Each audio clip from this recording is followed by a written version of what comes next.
Hi guys, तो मैं शुभम आपका स्वागत करता हूँ अपने यूट्यूब अकाउंट पर। उम्मीद है आप सभी अच्छे होंगे, स्वस्थ होंगे और अपनी तैयारी अच्छे से कर रहे होंगे। तो आज इस वीडियो में हम यूपी बीटीसी फर्स्ट सेमेस्टर का टेस्ट सीरीज देखेंगे, जो कि आपका विज्ञान का होगा, जिसमें हम चैप्टर 3 पादप एवं वनस्पति जगत के एमसीक्यू देखेंगे एवं इसका विस्तृत जानकारी प्राप्त करेंगे।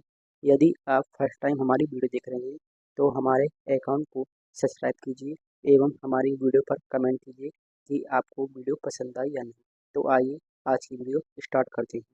तो सभी बच्चे एक बार कमेंट में रेडी टाइप करेंगे। यदि आप रेडी हो तो रेडी टाइप कीजिए। आइए तो स्टार्ट करते हैं जगत।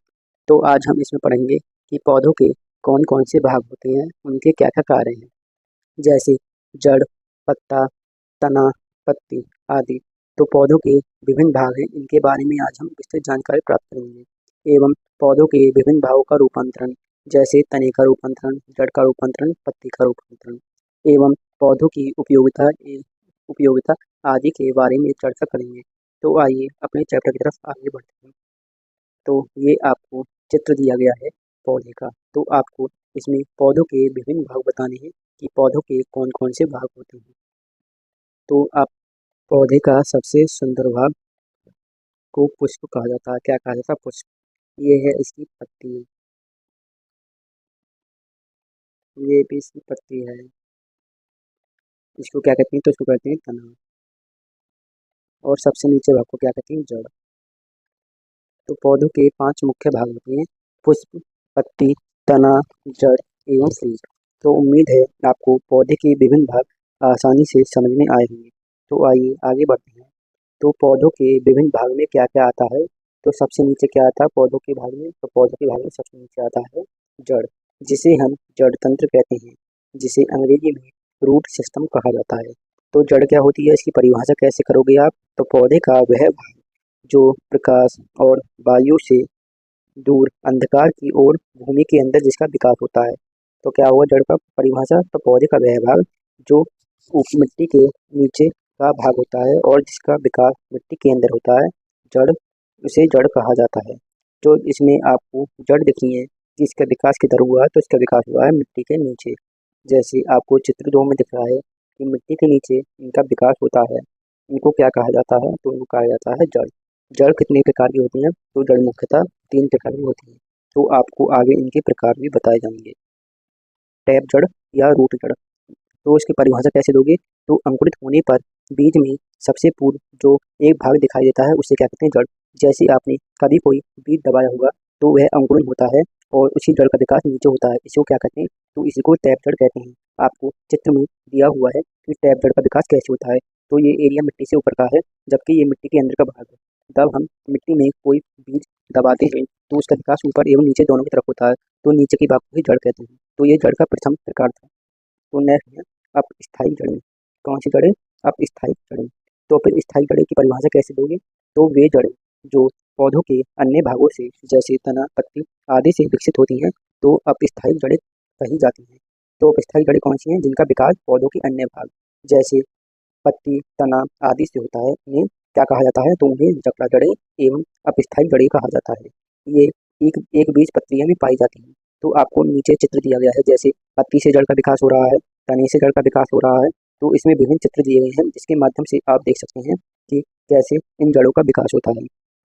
तो उम्मीद है आपको ये अच्छे से समझ में आया होगा। तो आप कैसे करोगे आंसर? तो आप करोगे रूट सिस्टम के विभिन्न प्रकार होते हैं, जैसे नंबर 1 में ये करोगे, नंबर 2 में रेशेदार, नंबर 3 में साहसिक जड़ें। तो उम्मीद है आपको ये अच्छे से समझ में आया होगा। तो आइए नेक्स्ट की तरफ आगे बढ़ते हैं। जड़ को क्या कार्य है? तो जड़ क्या है? पौधों का नीचे का हिस्सा कहा जाता है, जो हमें मुख्यतः दिखाई नहीं देता। तो उनके कार्य क्या क्या होते हैं? तो आपको उसमें कार्य यदि पेपर में आपसे पूछा जाएगा तो आप उसका उत्तर कैसे दोगे कि जड़ के जो कार्य होते हैं वो निम्न होते हैं। क्या होते हैं? जड़ के कार्य निम्न होते हैं। जैसे जड़ क्या करती हैं? मिट्टी से पानी और पोषक तत्वों को अवशोषित करती हैं। तो क्या करती हैं जड़ें? पौधों के विकास हेतु पानी और पोषक तत्वों को पौधों के अन्य भाग तक पहुंचाती हैं। जड़ें और क्या करती हैं? तो पौधे को मजबूती से पकड़ती हैं, जिससे वह तेज बारिश आंधी में भी मजबूती से खड़ा रहता है। नेक्स्ट, तो जड़ी और क्या कार्य करती हैं, तो जड़ें क्या करती हैं, पोषक तत्वों को संग्रहित करने का कार्य करती हैं। जैसे कुछ पौधों की जड़ें होती हैं जो अतिरिक्त भोजन का संचय करती हैं। इसके अतिरिक्त पौधे की जड़ें क्या करती हैं, तो पानी और खनिज को अवशोषित करके पौधों के विभिन्न भागों तक पहुंचाती हैं, जिनसे उनका विकास अच्छी तरह हो पाता है। तो आपको इसमें जड़ के मुख्य कार्य बताए गए हैं, तो आप इनको अच्छे से नोट करिए, क्योंकि ये आपका एग्जाम में हर बार पूछा जाता है कि जड़ क्या है और उनके कार्य क्या क्या हैं। तो मैंने आपको दोनों बता दी कि जड़ की परिभाषा क्या है और जड़ के कार्य क्या हैं। तो उम्मीद है आपको ये अच्छे तरीके से समझ में आया होगा। तो आइए नेक्स्ट की तरफ आगे बढ़ते हैं। तो नेक्स्ट है आपका एक पत्रीय एवं द्विपत्रीय जड़ों में क्या अंतर है। तो एक पत्री जड़ किसे कहते हैं एवं द्विपत्री जड़ किसे कहते हैं, आपको इसमें यह बताना है। तो एक पत्री जड़ें एवं द्विपत्री जड़ों के बीच मुख्य अंतर यह है कि द्विपत्री जड़ें में के मध्य में पानी एवं खाना जो प्रकाश संश्लेषण के द्वारा पानी एवं पोषक तत्व बनते हैं, तो वो जड़ के बीच में इकट्ठा होते हैं। जबकि एक पत्रीय बीजों में यह जड़ के मुख्य का भाग पर स्थित होते हैं। तो आपको समझ में आया हो कि एक पत्री जड़ें में क्या होती हैं, तो खाना और पोषक तत्व जो हैं वह जड़ के पूरे प्रारंभिक भाग में उपस्थित होते हैं, जबकि द्विपत्रीय बीज में यह पोषण तत्व मध्य में उपस्थित होते हैं। तो उम्मीद है आपको ये अच्छे से समझ में आया होगा। यदि आपको कुछ समझ नहीं आता तो आप हमें कमेंट जरूर कीजिए, हम आपका कमेंट देखकर उसका आंसर जरूर बताएंगे। नेक्स्ट है आपका कि प्राथमिक एवं द्वितीय जड़ें कौन कौन सी होती हैं। तो प्राथमिक एवं द्वितीय जड़ें कौन कौन सी होती हैं, तो आपको इसमें परिभाषा बतानी है कि प्राथमिक जड़ें किसे कहते हैं एवं द्वितीय जड़ें किसे कहते हैं। तो प्राथमिक जड़ें क्या होती हैं, देखिए एक सेकंड। तो प्राथमिक जड़ें युवा पौधे की शुरुआती जड़ें हैं। तो प्राथमिक जड़ें कैसे कहते हैं, तब हम बीज को दबाते हैं तो उसमें से जड़ प्रारंभ होती है, उसी को प्राथमिक जड़ें कहते हैं। जबकि द्वितीय जड़ें किसे कहते हैं, तो द्वितीय जड़ प्राथमिक जड़ों की पार्श्व वाले शाखा को, तो द्वितीय जड़ें बड़े पौधे के पार्श्व वाले पीछे की शाखा को कहते हैं। तो उम्मीद है कि आपको प्राथमिक एवं द्वितीय जड़ें आसानी से समझ में आया होगा। अब आपको बताना है कि जड़ों के पौधों के नाम बताइए कि जड़ के कौन कौन से पौधे होते हैं जिनमें जड़ होते हैं, इनको हम खा सकते हैं। तो जड़ के कौन कौन से पौधे हैं, जैसे चुकंदर, तो चुकंदर को हम खा सकते हैं। गाजर को हम खा सकते हैं। अजमोद को खा सकते हैं। डैनोलिन, इसको भी हम खा सकते हैं। तो उम्मीद है आपको ये अच्छे से समझ में आया होगा। कुछ खाने योग्य जड़ें और बतानी है तो आपको, तो इसमें से खाने योग्य जड़ें कौन कौन सी है ये हमें बताइए, जिसको हम खा सकते हैं। तो खाने योग्य जड़ें कौन कौन सी होती हैं, तो खाने योग्य जड़ें कौन कौन सी हैं ये हमें बताइए। जैसे कि अदरक हो गया, गाजर हो गई, शलजम हो गई, शकरकंद, कराकंद, तो आदि ये क्या हैं, तो ये खाने योग्य जड़ें हैं जिनको हम खा सकते हैं। इसके अतिरिक्त इनमें गाजर, प्याज आदि आती है। तो उम्मीद है आपको ये समझ में आया होगा। यदि आपको कुछ समझ नहीं आ रहा तो आप हमें कमेंट जरूर कीजिए, हम उसका आंसर जरूर देंगे। तो आप हमें कमेंट कीजिए, जो आपको डाउट है हम उसको जरूर बताएंगे। अब है तना। तना किसे कहते हैं या तना की क्या परिभाषा होती है और इनके कार्य क्या क्या हैं।